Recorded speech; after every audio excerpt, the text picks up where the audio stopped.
really good, flattering picture, isn't it? Yeah. She's lucky she hasn't caught my eye, because she'd be laughing now. She's got a really good sense of humour. But professional when she's out in the tatami. There then is Leandro Cunha of Brazil. He's up against Mayr of Austria, the Austrian in white. Neat little takedown there. Come on, Elaine. That was a Yuko. Scored, yeah. That was tidy. Sometimes it's not so easy to make a decision that quickly about whether it's a score or not, because sometimes there's like a delayed action before they actually hit the roll onto their backs. And I've noticed recently in the last 2 or 3 competitions that those kind of techniques where there is that kind of delayed action, which they never used to score before, because they used to argue that if there was a break, if it wasn't a continuous action, then it wasn't a score. And all of a sudden now I've realized that when someone has dropped to their knees in an attack, Kataguruma for example, and it's stopped and then they've continued to roll with it, the referees have given a score, and a high score as well. Sometimes, yeah, and indeed. I'm not comfortable with that, because if it's not a continuous action, to me it's not a score. As far as I'm concerned, if they go to the ground and there's any pause at all, that's niwaza. But that's just my opinion. Well, once they get down there, I agree with you. If they're down on the ground, then there shouldn't be a score from there. It's Cunha, the Brazilian, who leads by a Yuko.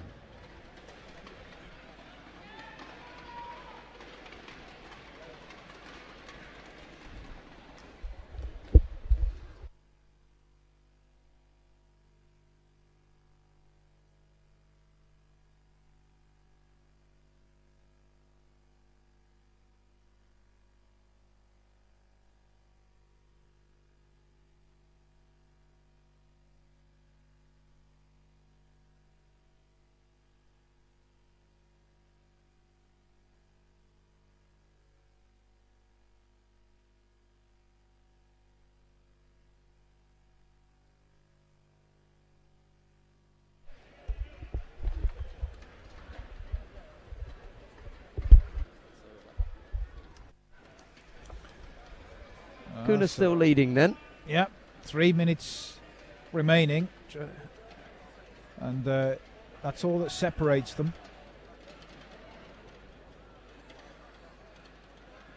Austrian Michael Mayr in the white, and Leandro Cunha from Brazil in the blue.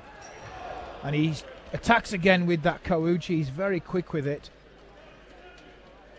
And Michael Mayr has to take evasive action to avoid being scored on again.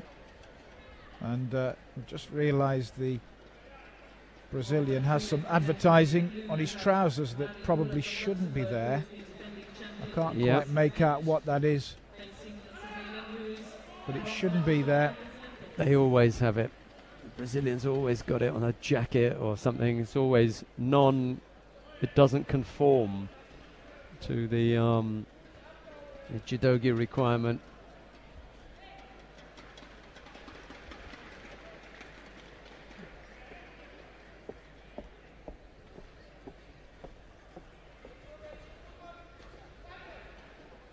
Two Yukos, the lead now for Cunha.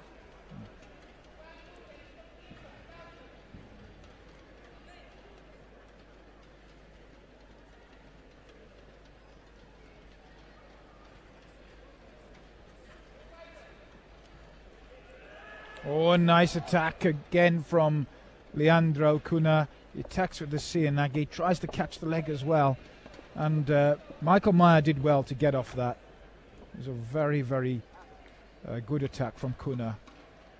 And Cunha leads 2 Yukos to 0 because Michael Mayr has picked up another penalty. He's had 2 passivity warnings now 2 years ago, Cunha was the silver medalist at the Paris tournament. So he's got some good form. Well, certainly some a quality pedigree.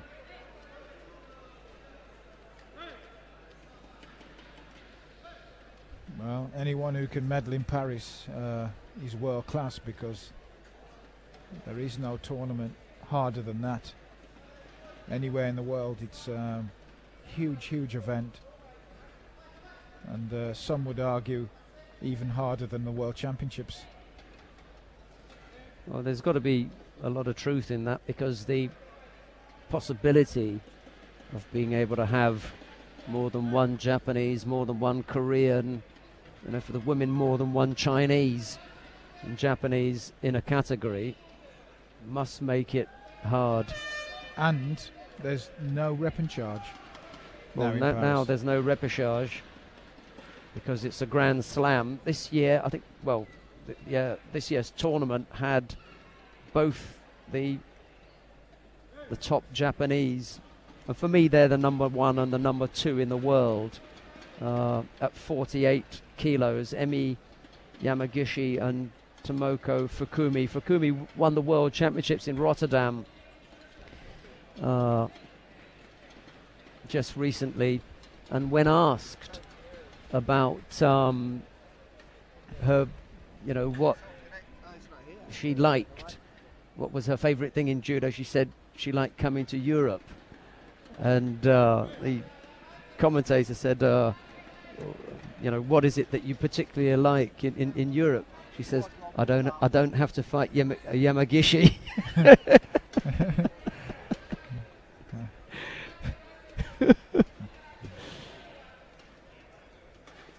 A bit cheeky. So, in her opinion, her hardest contest was fighting the Japanese.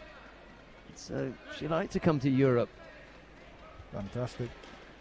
So Cunha looks as if he's on his way to a comfortable win here, with only 17 seconds left. His 2 yukos up, and we can also see that from his record that he's been a World Cup winner in Budapest as well, in 2007. So he's got fantastic form. There's a lot of things that he's won in Brazil, in the Pan American Championships as well. Finalist in the A tournament in Prague. Over a few years as well. He's got a good record. Yeah, this is a very experienced athlete. He's 28. So he's one to watch. He's Leandro Cunha. We might expect to see him